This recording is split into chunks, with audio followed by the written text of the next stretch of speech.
What is up, everybody? Welcome back to Rusty's Speed and Custom. I'm feeling pretty not ambitious today. Yeah,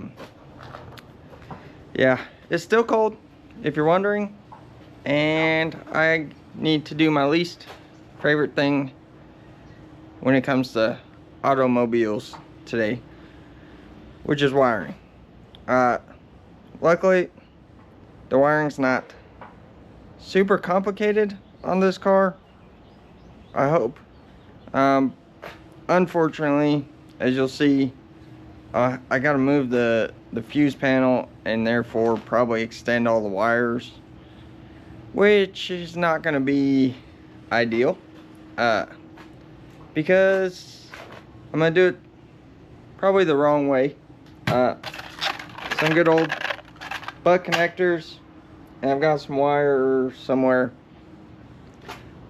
We're kind of at the point in this project where I search Marketplace every day and try and find a smoking deal on something else, so I don't have to do the wiring. Yeah, anyway, hasn't happened, so we're gonna see if we can't get this thing done. It's not gonna be a action-packed video, but I think we'll get the fuel system hooked up. If you watch my other video, the fuel pump was bad, so I got a new one of them. We'll get some fuel lines made up and check that off the list, and then get into wiring. And somebody's pecking on wood over there. What are you doing? Building a house? What's going on? Anyway, that'll make great background noise. Yeah, I'm gonna get set up and get to work, and we'll see how far we get. Hopefully far enough that I don't have to do wiring after today. Okay, you guys aren't gonna be able to see because there's no space down here, but we're gonna put the fuel pump in. Sometimes you can use a trick where I'm pushing the push rod back because you gotta get the arm of the fuel pump in front of it, and depending on which fuel pump you're using and other factors, sometimes you can hold the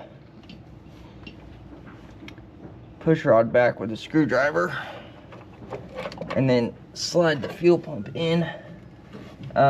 This doesn't always work, and probably won't work right now because I'm trying to do it on video. But there's a lot of different tips and tricks for doing this. I've used a lot of them. If you pull the larger piece off, you can put a bunch of grease on the end of the push rod and shove it in there, and that'll kind of hold it in place. I don't want to pull that plate off if I don't have to. So I'm gonna try and do it this way and see if it works. Probably won't. Come on. I did not grab a wrench, so that's good. Does seem like we've got it in place though, so that's good. Also, if you're having a really hard time getting the push rod back far enough, if you turn the motor over, there's a base. It's a lobe on the cam, so there's a base to the circle where you'll have the most room. So that's I don't know, it's something you can also do. Let's see if we can. Okay.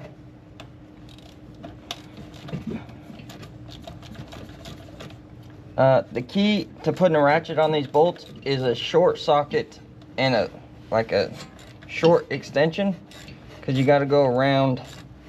I don't know if you can see the way that goes around the body of the pump, unless you want to use a wrench, which is less than ideal. I've done it a lot. It's just not the most convenient. The back one's always a pain. Once we get this bolted up, we gotta try and make fuel lines to connect the tank to the pump and then the pump to the carburetor, because you saw the last video, the line that was on the motor is no good. Why won't you come off of there? Get off of there, little buddy.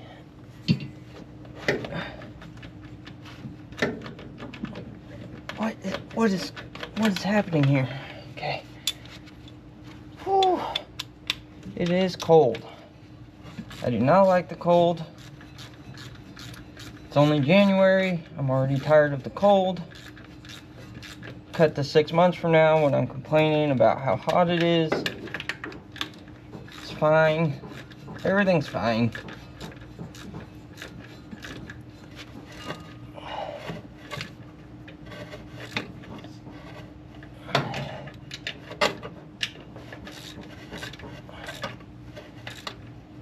Also, you don't need to smoke these bolts because you can crack the body of the fuel pump, so don't do that. It's not a great time. Okay. Unfortunately, I didn't really not really prepared. We're gonna have a hodgepodge of line coming up here because I have some hard line, but I don't have the right fittings, so I'm gonna have to use some other line and fittings, and then some rubber line, and then a little bit of probably aluminum line. So it's gonna be a mess, but I'm gonna start laying all that out. I'm probably just gonna time lapse that, honestly, because it's, I want to get all this. Can you see me? Hello. Where did I just had the stinking, oh, I've got to make this is the only fitting I have in line that will go to the fuel pump. There's a line coming off the carburetor, and I've got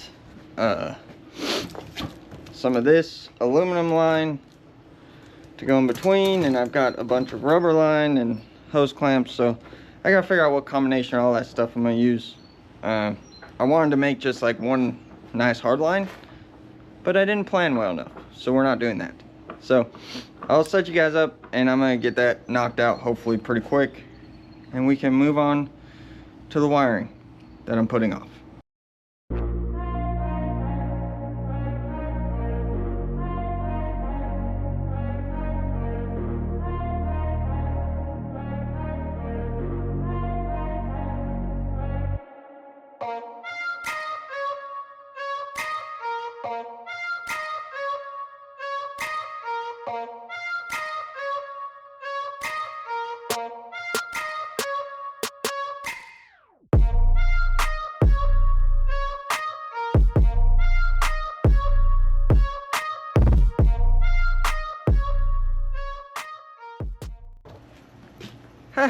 Hey, it's me again.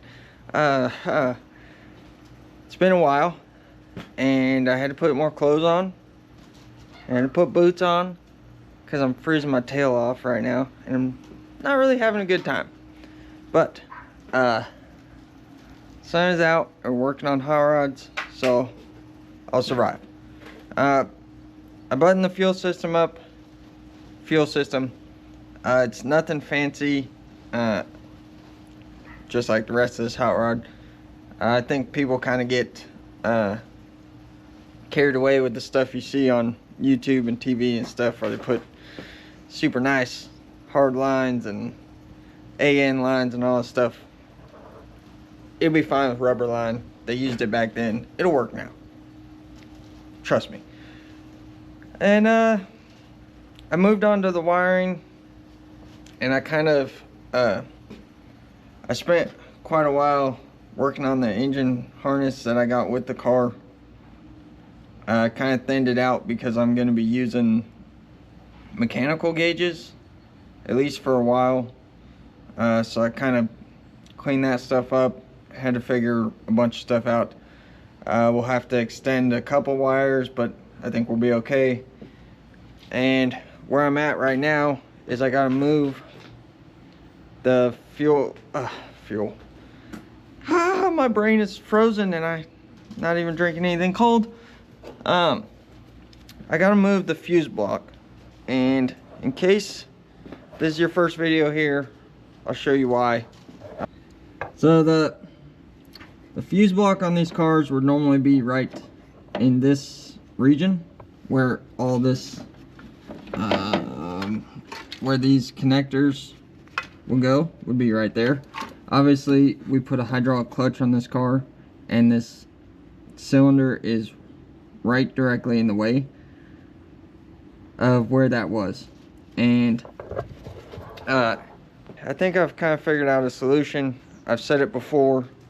We're actually gonna, I don't know if you guys can see, we're actually gonna bring the wiring out in the fender well here and bring it through there, which under the hood will be it'll come through down in that region and out this way. I think it'll work out. I chose that spot because for the simple fact that the fuse block used to be up there. Obviously you can see that doesn't work. But right here is kind of the inside of where I just showed in the wheel well. And without modifying any of the wiring or anything, I'll be able to put the fuse block right there. Now, one thing I don't like is it'll put the connections kind of right in line with the tire and all the stuff coming up off the road. So the plan there is I'm gonna put I'll make like a plate I'll make a plate to go on there that'll keep all that junk out of there, because I am worried about that. I'm sure somebody else will be worried about that if I don't mention it. So where I'm at is I made this. This is a template of the back side of here. This is impossible to do with one hand, and wiring that's been very stiff. I'm pretty stiff today too because it's freaking freezing. Anyway, this is a template of this, and what I'm gonna do is use my transfer punch, and I'm gonna hold this, again, very hard to do one-handed. I'm gonna hold this up here and we'll punch the holes and probably drill them first, and then we can line those holes up, and then we can use this square to mark the cutout for the connections. So yeah, that's where I'm at on that. I'm gonna try and get this mounted up quick, and then we gotta get to wiring. But it's almost lunchtime because I spent forever trying to backtrace all the wires and make sure that I was gonna not catch this thing on fire when I hook battery up. So hang tight, I'm gonna get to work on this. I don't know how much I'm gonna show you in real time. It'll probably be a time lapse. So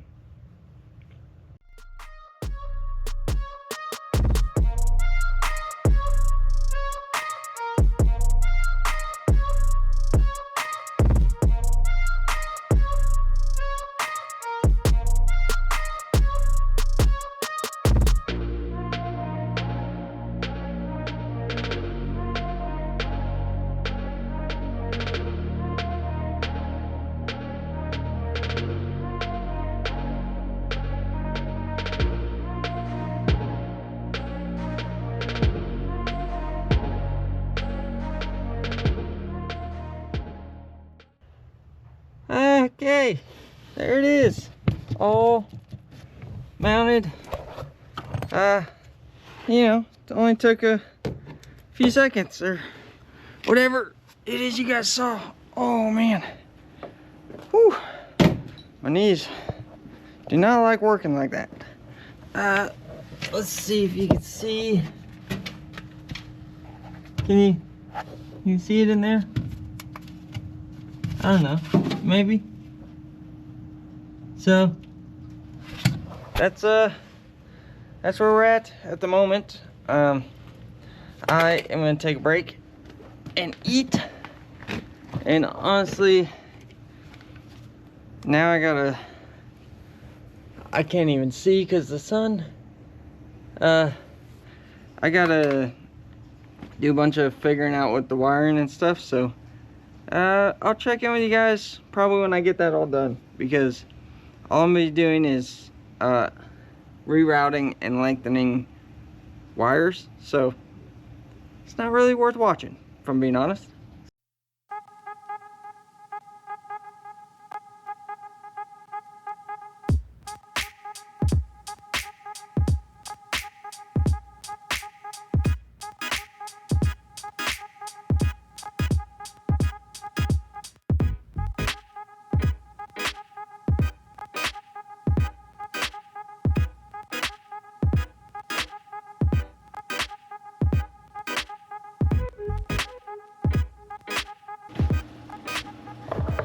Woo! We're almost done. Okay. Sorry about that. I've been out of breath apparently. I've been jamming. Just trying to get stuff done on this car. We're making some progress. And I wasn't gonna check in yet, but I ran across something that I feel like just a good helpful point to make, in my opinion.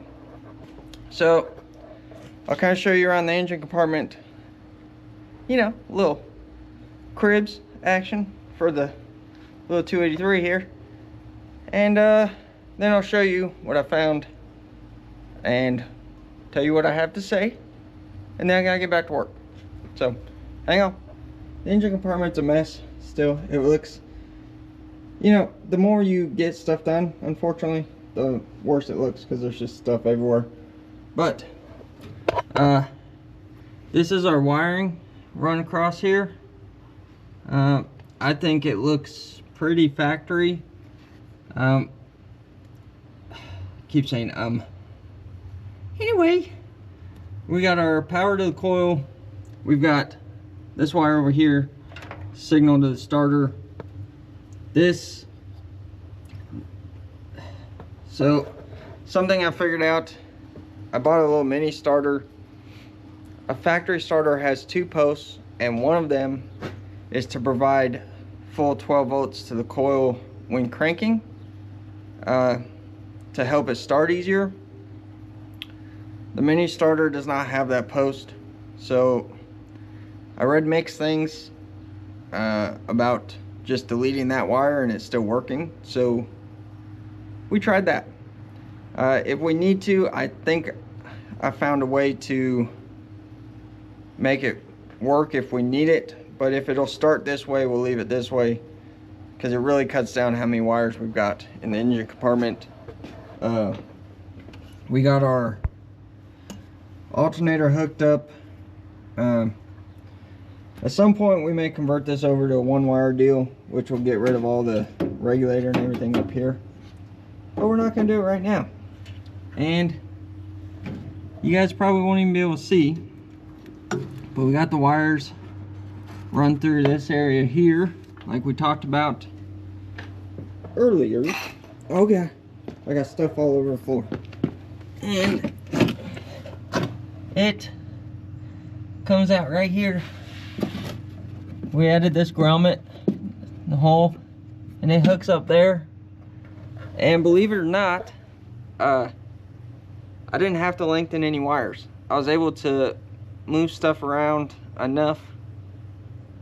I actually had to cut one of the wires shorter to the motor, and we're able to run it there, which worked out pretty slick. I was pretty worried about that. I really don't want to, I don't like cutting and splicing in wire and stuff, so it doesn't look as clean as it could, but we didn't have to lengthen any wire. This old harness is pretty rough. Like, the car really needs a new harness, but it's just not in the cards for right now. So I think it should be okay the way it is, at least for a year or two. I think maybe next winter we'll look at running a new wiring harness in it. Maybe if we drive it and we're real happy with it, then we'll start doing that stuff as we go. So that kind of covers the motor. We got battery cables hooked up. Not real happy with how they're run, but I just used what I had, so they'll work. They just don't look the best. That's the way she goes. Now take a little walk with me back here to the back of the car. I'll show you what I found that I did not like. I made a point to come back here and check all the wiring to the taillights, and I'm glad I did, because as you can see, that's how that was, and that is bare wire exposed. And if you come over here, I decided to pull this. These are wrapped in duct tape. I decided to pull one off, and these wires are just twisted together with no splice or solder or anything, except for maybe some hopes and dreams. So I wanted to show that, because when you pick up an old car like this, you don't know who's had their hands on it. I'm sure at some point somebody did that. They probably replaced the connectors for the taillights and they thought they were doing a good job, but it's a little rough for even my standards. So when you pick up one of these old hot rods, just look around at stuff. Make sure you're not going to catch it on fire and burn it to the ground. Not to say that won't happen, but I am trying to make sure it doesn't happen right away, at least. So anyway, that's what I want to show you. It's kind of the update. I'm not showing in depth on any of this stuff because I'm just not, wiring is not something that I feel comfortable telling somebody else how I think it should be. I just don't. So I'm just trying to knock it out. It's also super boring to watch and do. And me talking is probably boring to watch too. Anyway, I'm gonna shut the camera back off and kind of do a check on all the electrical stuff I can find. I know I gotta hook the marker lights back up in the front, and we'll get all that wired up. I kind of like to put power to it today and see if they're, oh, excuse me, and see what happens. So when I do that, I'll let you guys know. Bye.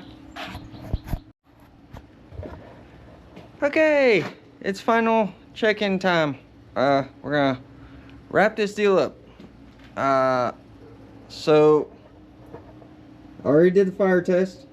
As you can see, I got professional clamps on the battery, and well, it hasn't burned down, so that's good. I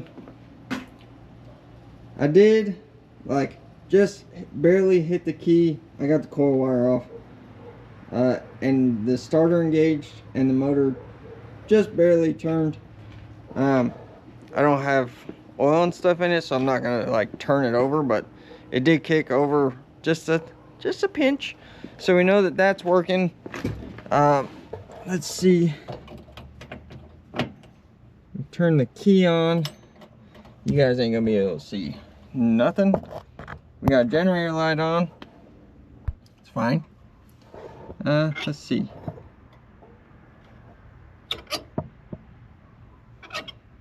What happened?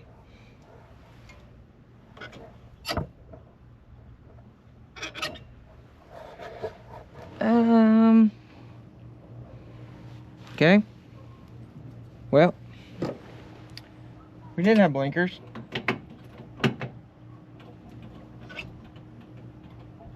Oh, there he goes. Again. We got blinkers. I don't even know if the dash lights up, but we can go over here. Oh gosh, it's fine. Everything's fine. And we got headlights. Can you tell? And tail lights work. I don't know if brake lights work because I have no way to check it by myself. So I would say, electrically speaking, we should be pretty good, which is a big deal to me, because like I said, electrical is one of those things I dread on every project. So, oh gosh, it's a very bright sun. So I'm super stoked on that. I've been dreading it because I was really worried I was gonna have to lengthen all those wires and stuff, and I'm very glad I didn't have to do that. We are getting closer all the time. We got a lot of work to go still. There's still a lot of stuff I gotta go back and finish up. We gotta bleed the clutch and re-bleed the brakes and put fluids in it. I don't know if this radiator is gonna work or hold water or anything, and I can't test it with water like I normally do because it's too cold. We gotta reroute plug wires. There's a ton of stuff still, but I think the next video will probably try and tackle the shifter, because that's gonna be a big job. If you don't know, I gotta figure out how to mount this. This is a 4-speed Saginaw shifter out of a Chevy Vega, and it's the only shifter I got that'll work, and I'm not spending money on new ones. So next episode we gotta cut the floor up in this thing and see if we can't make that work. We're definitely gonna make it work one way or another. It's just how much time I'm gonna have in it by the time we get there. So anyway, thank you guys if you watched this whole video. Again, you know, we're just kind of drudging through this thing at the moment. This is not the big, exciting, extravagant part of a build, but it's the most abandoned and most hindering part, if you will. So we're getting through it, and I'm hoping to have this thing running in a couple weeks. Maybe not driving, but running. So we'll see how that goes. Anyway, again, thank you. Appreciate everybody who watches. And I gotta get some cleaning done.